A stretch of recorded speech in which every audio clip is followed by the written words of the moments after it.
구약성경 시편 말씀을 살펴보셨는데요. 이제 금주부터는 신약성경 데살로니가 전서 말씀을 하실 차례입니다. 앞으로 데살로니가 전서나 후서처럼 작은 편들은 두어 주 만에 마치려고 합니다. 그래도 구약성경 말라기와 신약성경 요한계시록까지 마치려면 한참 걸릴 것 같습니다. 사도 바울이 데살로니가 교인들에게 쓴 데살로니가 전서는요, 바울이 쓴 편지 중에 연대가 알려진 편지로는 가장 먼저 쓴 편지입니다. 주 52년에 썼습니다. AD 52년이면 예수님께서 돌아가시고 부활하신 지 불과 20년 정도 지난 후에 쓰여진 편지입니다. 놀랍도록 일찍 쓰여진 편지죠. 본래 바울은 예수님을 믿지 않을 뿐만 아니라 예수 믿는 사람들을 핍박하던 사람이었죠.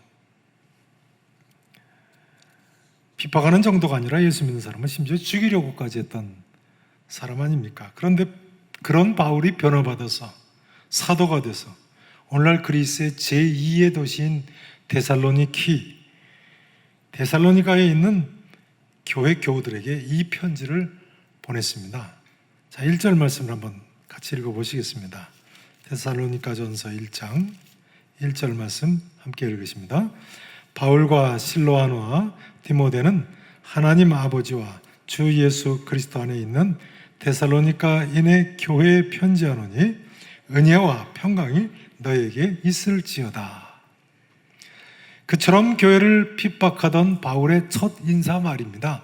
은혜와 평강이 너에게 있을지어다. 오늘도 이 편지를 읽으실 때 함께 예배드리시는 모든 분들에게 우리 주님의 은혜와 평강이 있으시기를 진심으로 축원하겠습니다. 그럼 사도 바울이 데살로니가 교회 교우들에게 뭐라고 쓰고 있습니까?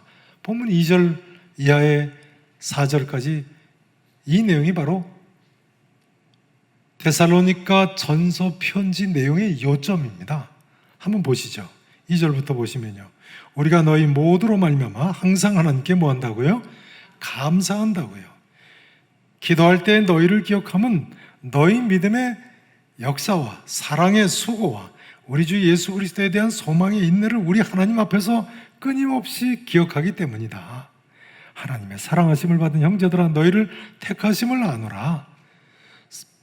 바울은 데살로니가 전서에서요, 기본적으로 데살로니가 교회 교우들을 칭찬하고 있습니다. 세 가지 면에서 칭찬을 하고 있죠. 그것이 무엇입니까? 따라서 하실까요? 믿음의 역사, 사랑의 수고, 소망의 인내. 믿음, 소망, 사랑은 기독교의 가장 큰 세 가지 덕목이죠. 그런데 바울은 데살로니가 교회를 바로 이 세 가지 면에서 크게 칭찬하고 있습니다. 얼마나 크게 칭찬하고 있는지요, 한번 찾아보셨으면 좋겠습니다. 1장 8절을 보시죠. 1장 8절 보시면요, 제가 봉독드립니다. 주의 말씀이 너에게로부터 마게도냐와 아가야에만 들릴 뿐 아니라 하나님을 향하는 너희 무슨 소문이요? 믿음의 소문이 각 처에 퍼졌으므로 우리는 아무 말도 할 것이 없노랍니다. 큰 칭찬이죠. 그 다음 4장 9절을 보세요. 데살로니가전서 4장 9절 말씀 또 제가 봉독드립니다. 형제 뭐에 관하여는요? 사랑에 관하여는, 이번엔 사랑에 관해서입니다. 너에게 쓸 것이 없다. 왜요? 너희들 자신이 하나님의 가르침을 받아 서로 뭐하기 때문이라고요? 사랑함이라. 대단한 칭찬이죠. 그 다음 또 5장 1절 2절을 보세요. 데살로니가전서 5장 1절 2절 보시면요, 형제들아, 때와 시기에 관하여는 너에게 쓸 것이 없다. 여기서도 또 쓸 것이 없다고 하네요. 왜요? 주의 날이 밤에 도둑같이 이를 줄을 너희 자신이 자세히 알기 때문이라. 그들이 평안하다 안전하다 할 그때에 임신한 여자에게 해산의 고통이 이른 것 같이 멸망이 갑자기 그들에게 이르니 결코 피하지 못하리라. 데살로니가 교회 교인들이 얼마나 믿음이 좋고 얼마나 서로 사랑하고 얼마나 서로 소망 가운데 살았으면 이 정도까지 칭찬을 받을까요? 우리는 아무것도 할 것이 없노라. 너에게 쓸 것이 없다. 너에게 쓸 것이 없다 하지 않습니까? 결론부터 말씀드리자면요, 저는 오늘 함께 예배드리는 모든 우리 성도님들께서 믿음, 사랑, 소망의 세 가지 면에서 하나님께처럼 칭찬을 받으시며 사실 수 있기를 진심으로 축원합니다. 첫째로 우리 모두에게도 믿음의 역사가 필요합니다. 그런데 여기 믿음의 역사라는 것이요, 데살로니가 전서 말씀을 분석해 보면 대단한 믿음을 가리키는, 대단한 기적을 일으키는 그런 믿음을 가리키는 것이 아니고요, 신기한 역사에 일어나는 그런 믿음을 가리키는 것이 아닌 걸 알 수 있습니다. 자, 1장 6절 7절을 보세요. 믿음의 역사라는 것이 뭘 가리키나요? 1장 6절 7절을 보세요. 또 너희는 뭐 가운데서요? 많은 환난 가운데서 성령의 기쁨으로 말씀을 받아 우리와 사도들과 말이죠, 주님을 본받은 자가 되었으니, 그 다음 7절을 보세요. 그러므로 너희가 마게도냐와 아가에 있는 모든 믿는 자의 본이 되었느니라. 데살로니가 교회는요, 많은 환난을 겪는 교회였습니다. 그러나 그 많은 환난 가운데서도 믿음이 흔들리지 않은 거예요. 성령의 기쁨으로 말씀을 받았고 사도들과 주님을 본받을 때에 바울은 바로 이런 데살로니가 교인들의 믿음의 역사라고 칭찬하는 것이고요. 2장 14절도 보세요. 2장 14절. 형제들아, 너희가 그리스도 예수 안에서 유대에 있는 하나님의 사람들이 교회를 본받은 자 되었으니, 유대에 있는 하나님의 교회들을 본받은 자 되었으니, 그들이 유대인들에게 뭘 받았어요? 고난을 받았어요. 예루살렘 교회가 유대인들한테 핍박을 받았죠. 그 고난을 받은 것 같이 너희도 너희 동족에게서 동일한 뭘 받았다고요? 고난을 받았느니라. 데살로니가 교회, 데살로니가 성 사람들이 배척을 해서 극심한 고난을 받은 거죠. 3장 4절도 한번 보세요. 데살로니가 전서 3장 4절입니다. 자, 같이 한번 읽어보십니다. 같이 읽으십니다. 시작. 우리가 너희와 함께 있을 때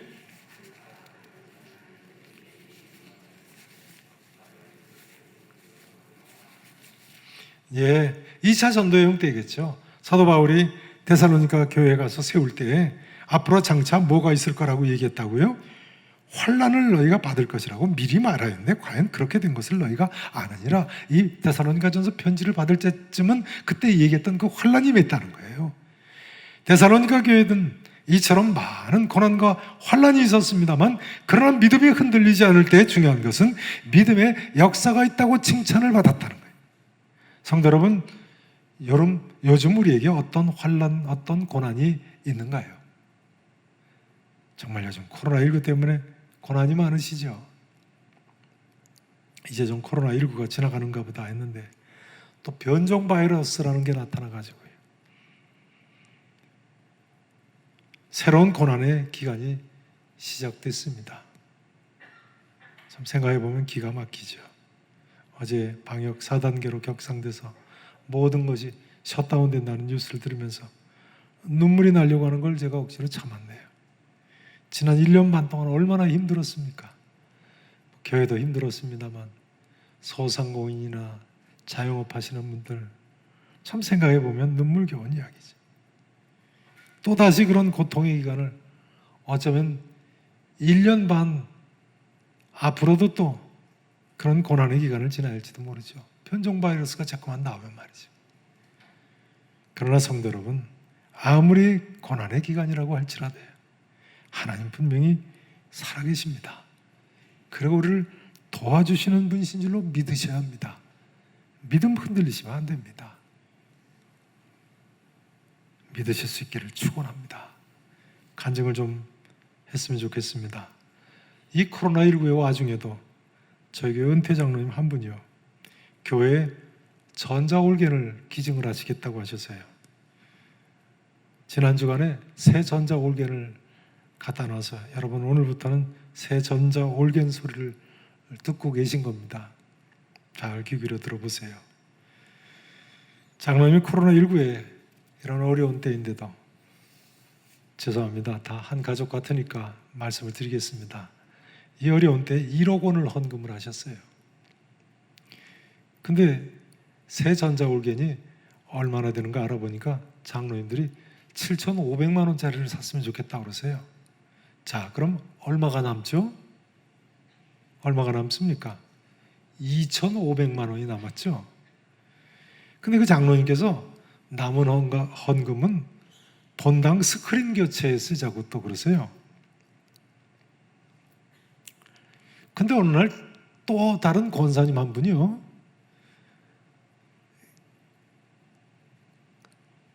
뭐 여전사님한테 먼저 얘기를 들었습니다만 저를 또 만나서 그러시는 거예요. 율동 찬양을 하러 여러 교회를 다녀보니까 그 권사님이 여러 교회 율동 찬양을 하러 다니시는 모양입니다. 율동 찬양을 하러 여러 교회 다녀보니까 본당 스크린이 중요하더라 그러시면서 우리 교회 본당 스크린이 너무 흐려서 바꿨으면 좋겠다고 벼랑간 뜻하지 않게 1,000만 원을 헌금을 하셨어요. 그러니 2,500만 원에 1,000만 원을 더하니까 얼마가 된 거죠? 3,500만 원이 된 거죠. 근데 2주 전에요, 제가 우리 교회 방송 간사님한테, 지금 여기 방송 간사님 계시죠? 제가 여기서 여쭤봤어요. 저 본당 새 스크린이 얼마 들은 거냐고. 한 3주 전에 설치하지 않았습니까? 얼마 들었냐고. 전 듣긴 했습니다만 뭐 복잡해서 잊어버렸어요. 그래서 얼마 들은 거냐고 물어보니까 얼마 들었다고 했을까요? 얼마 들었다고 했을까요? 3,500만 원 들었다는 거예요. 물론 본당 새 LED 스크린 돌리기 위한 특별 컴퓨터 비용이니 뭐니 해서 추가 비용도 들었다고 합니다만 신기하지 않습니까? 여러분, 하나님 살아계세요. 하나님 우리를 도와주시는 분이세요.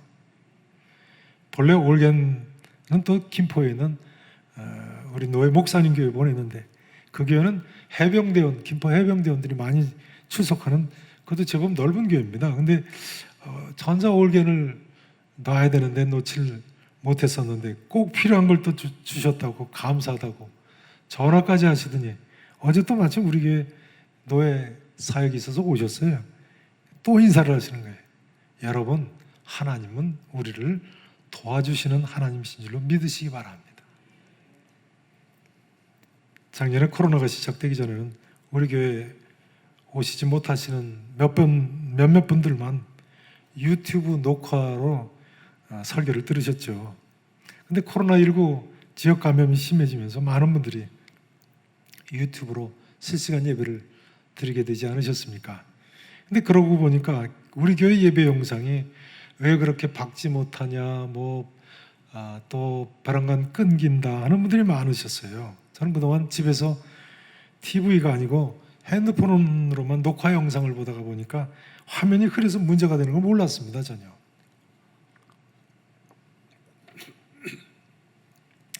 아무튼 그래서 본당 카메라들을 고화질 디지털 카메라로 바꿨죠. 그래서 작년 연말쯤인가에 밝은 화면으로 각 가정에서 보실 수 있게 되지 않았습니까? 그러다 보니까 또 이젠 방송 시스템을 디지털로 바꿔야 된다고 해가지고 그동안 아날로그 방송 시스템이었었는데 수년간 벼르던 디지털 방송 공사도 하게 됐죠. 그런데 어른들 방송 장비만 또 바꿀 수 있나요? 코로나 때문에 교회학교 각 부서가 다 유튜브로 현장 예배 중계를 해야 하지 않았습니까? 마침내 주일학교 각 부서, 청소년 부서, 청년 각 부서실까지 전체 음향 영상을 새롭게 다 교체를 했습니다. 이런 것이 이 어려운 때도 가능하게 해주신 하나님께 감사하셔야죠. 특별히 우리 교회가 코로나19 와중에도 해외 선교비도 국내 선교비도 그대로 정상대로 지출하고 특별 헌금까지 또 보내지 않습니까? 또 평소같이 구제도 하면서 특별 구제를 한다고 전교인들한테 온누리 상품권 같은 코로나 특별 구제까지 지출하고 그러면서도 이런 꼭 필요한 시설 공사를 할 수 있으니 얼마나 감사합니까? 여러분, 코로나19로 광야를 가는 것 같은 그런 기간이라고 할지라도요, 하나님은 살아계시고 하나님 우리에게 필요한 걸 채워주실 줄로 믿으셔야 합니다. 이스라엘 백성 광야에서 40년 동안이나 만나와 메추라기를 하나님께서 주셨는데 물이 떨어지니까 반석에서도 생수가 나게 하셨다는 거 아닙니까? 하나님께서 채워주실 줄로 믿으셔야 돼요. 예수님께서 마가복음 9장 23절에서 믿는 자에게는 능히 하지 못할 일이 없는 일을 하셨는데요. 변종 코로나가 또 퍼졌어요. 내일부터 방역 4단계가 시작됩니다만 우리 모두는 어떤 고난과 환난 중에도 데살로니가 교회 교우들처럼 믿음 흔들리지 않고 의지하고 살아야 됩니다. 예수님께서는 마태복음 13장 씨 뿌린 자의 비유에서요, 말씀의 씨는 받았으되 말씀으로 말미암아 환난이나 박해가 일어날 때 넘어지는 자를 돌밭에 뿌려진 씨로 비유하셨습니다. 그러니까 좋은 땅이 아니고 돌밭에 뿌려진 경우는 믿음의 역사 곧 믿음의 열매가 없는 삶인 것입니다. 성도 여러분, 어떤 여건, 어떤 환경, 어떤 고난이나 환난 가운데서도 데살로니가 교회 교우들처럼 믿음의 역사로 하나님께 칭찬받는 성도 여러분 되시기를 진심으로 축원하겠습니다. 이제 두 번째로 우리에게 필요한 것이 있다면 그것은 사랑의 수고입니다. 데살로니가 교회는요, 형제 사랑의 면에 있어서도 누구보다도 뛰어난 본이 되는 교회였습니다. 4장 9절 아까 보셨죠? 형제 사랑에 관하여는 너에게 쓸 것이 없다고 했어요. 너희들 자신이 하나님의 가르치심을 받아 서로 사랑하기 때문이라. 데살로니가 교회 어느 정도 형제 사랑을 실천하고 있었습니까? 그 다음 10절에 보면 이렇게 나와 있습니다. 너희가 온 마게도냐 모든 형제에 대하여 과연 이것을 행하도다. 이것이 뭡니까? 형제 사랑을. 데살로니가는 마게도냐, 여기 마게도냐 지역은 데살로니가 성을 포함한 북부 그리스 전체 지역을 가리키죠. 이 북부 그리스 전체 지역 온 마게도냐의 모든 형제를 사랑하는 교회가 데살로니가 교회였어요. 얼마나 형제 사랑이 있으면 이 정도 칭찬을 들었을까요? 너희가 온 마게도냐 모든 형제에 대하여 과연 이것을 행하도다. 중요한 점은 이것입니다. 4장 10절 후반절에 보시면요, 바울이 뭐라고 이야기합니까? 형제들아 고난하니 하면서 그 다음 뭐라고 하죠? 더욱 그렇게 행하고. 그러니까 우리가 형제 사랑을 아무리 많이 한다고 할지라도 하나님께서 우리에게 뭐라고 말씀하시겠습니까? 더욱 그렇게 행해라. 죄송합니다. 한번 따라서 하실까요? 더욱 그렇게 행하라. 더욱 사랑하라. 이건 교회만이 아니고 모든 교우들에게도 하시는 하나님 명령입니다. 우리 교회 지난 1년만 코로나 기간 동안 최선을 다해서 사랑을 베풀었습니다만 사실은 앞으로 더더욱 사랑해야 하는 거예요. 물론 여기 사랑의 수고가 선교나 구제만을 가리키는 것은 아닙니다. 교회 여러 부서에서 봉사하는 것도 사랑의 수고고 이웃을 전도하는 것도 사랑에 더할 수 없는 수고죠. 다른 사람 돕거나 헌신하는 모든 것 사랑의 수고죠. 코로나19로 인해서 이 모든 것이 다 멈춰버렸습니다만 빨리 문이 활짝 열릴 수 있도록 기도하십시다. 중요한 점은요, 사랑의 수고, 사랑에는 수고가 필요하다는 점입니다. 우리가 요한일서 3장 16절 말씀대로 말과 혀로만 사랑하면 안 되겠죠. 데살로니가전서 2장 8절에 보세요. 자, 2장 8절 말씀 한번 화면에 나옵니다. 같이 한번 읽어보시죠. 사도 바울이 뭐라고 이야기합니까? 함께 읽으십니다. 우리가 이같이 너희를 사모하여 하나님의 복음뿐 아니라 우리의 목숨까지도 너희에게 주기를 기뻐함은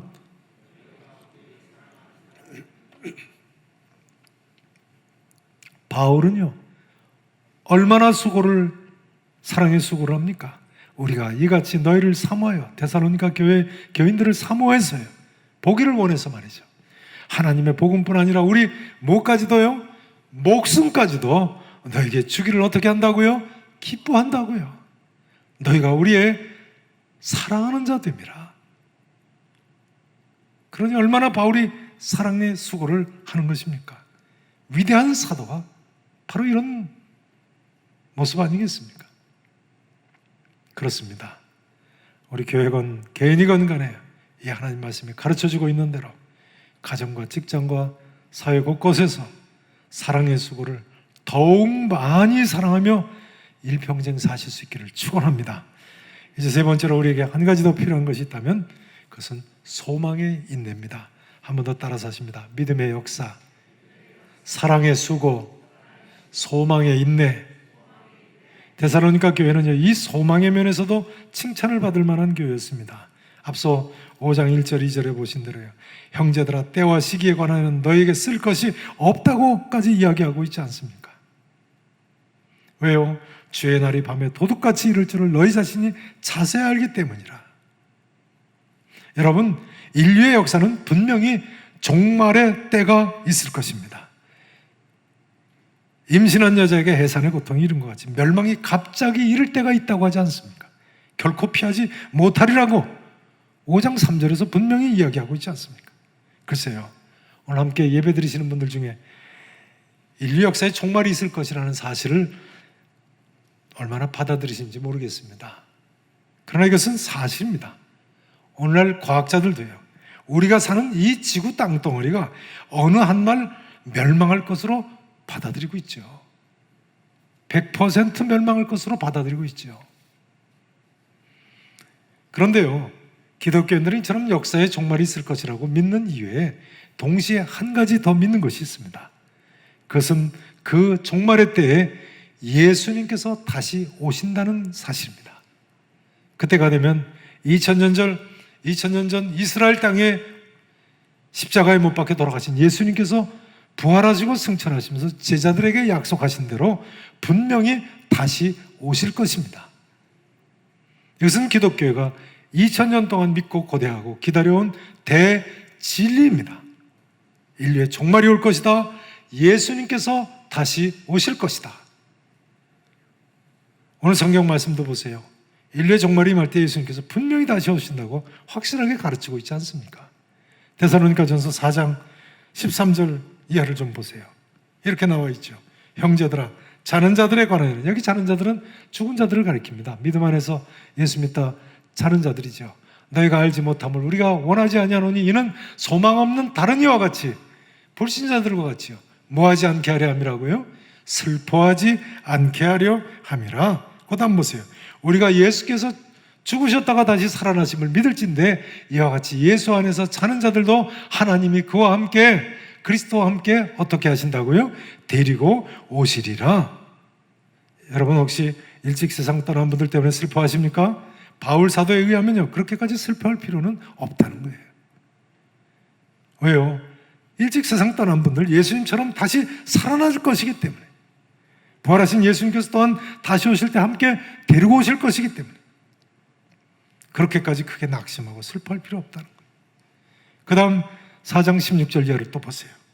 이렇게 계속합니다. 16절 보세요. 주께서 호령과 천사장의 소리와 하나님의 나팔소리로 친히 하늘로부터 강림하시리니 그리스도 안에서 죽은 자들이 먼저 부활한다는 거예요. 그 다음 보세요. 그리스도 안에서 죽은 자들이 먼저 일어나고 그 후에 우리 살아남은 자들도 그들과 함께 구름 속으로 끌어올려 공중에서 주를 영접하게 하시리니 그리하여, 따라서 하시죠. 그리하여 항상 우리가 주와 함께 있으리라. 그러므로 이러한 말로 서로 위로하라고 말씀하고 있습니다. 그렇게까지는 크게 슬퍼하지 말고 서로 위로하라는 거예요. 그날이 되면 우리 모두가 부활하신 주님과 항상 영원히 함께 살 것이기 때문에, 할렐루야, 믿으실 수 있기를 축원합니다. 이것이 바로 우리의 소망의 내용입니다. 미국의 대표적인 기독교 월간지인 크리스처니티 투데이지의 총편집자죠. 편집자였죠. 유명한 필립 얀시는 이렇게 쓰고 있습니다. 잘 들어보세요. 유명한 필립 얀시의 말입니다. 솔직히 나는 실망할 것이 전혀 없는 세상을 꿈꾼다. 어떤 세상을 꿈꾼다고요? 실망할 것이 전혀 없는 세상. 그러면서요, 실망할 것이 전혀 없는 세상의 예를 들고 있는데요, 이렇게 쓰고 있습니다. 내가 쓴 기사가 항상 잡지에 실리고 그러니까 자기는 글을 쓰는 사람인데 아무리 열심히 써도 원하는 대로 잡지에 실리지 않는 경우가 있는 모양이죠. 아무튼 내가 쓴 기사가 항상 잡지에 실리고 내 몸이 늙지 않고 약해지지 않는 세상, 나의 처제가 뇌에 손상 입은 아이를 낳지 않는 세상. 그러니까 처제분이 아마 그런 아기를 두신 것 같아요. 패기 우드슨이 편안한 노후를 보낼 수 있는 세상, 바로 그런 세상을 꿈꾼다. 그리고 이렇게 계속 쓰고 있습니다. 그렇지만 내 믿음을 이 세상에 고정시킨다면 그 믿음이 나를 실망시킬 것이 분명하다. 왜요? 이렇게 있습니다. 사실 위대한 기적도 이 세상의 문제를 풀어주지는 못한다. 질병의 치유를 경험한 사람도 결국은 죽게 마련이다. 틀림없는 사실이죠. 이렇게 계속합니다. 우리는 기적 이상의 일이 필요하다. 그래서 우리에게 정말 필요한 것은 바로 새 하늘과 새 땅이다. 그러한 소망 없이는 아무런 소망도 없다. 여러분, 이 말에 공감하시는가요? 틀림없는 이야기입니다. 이 세상이 아무리 지상낙원같이 변한다고 할지라도 죽음의 문제가 해결되고 영원한 천국에 가지 못한다면 이 모든 것이 다 별것이 아니겠죠.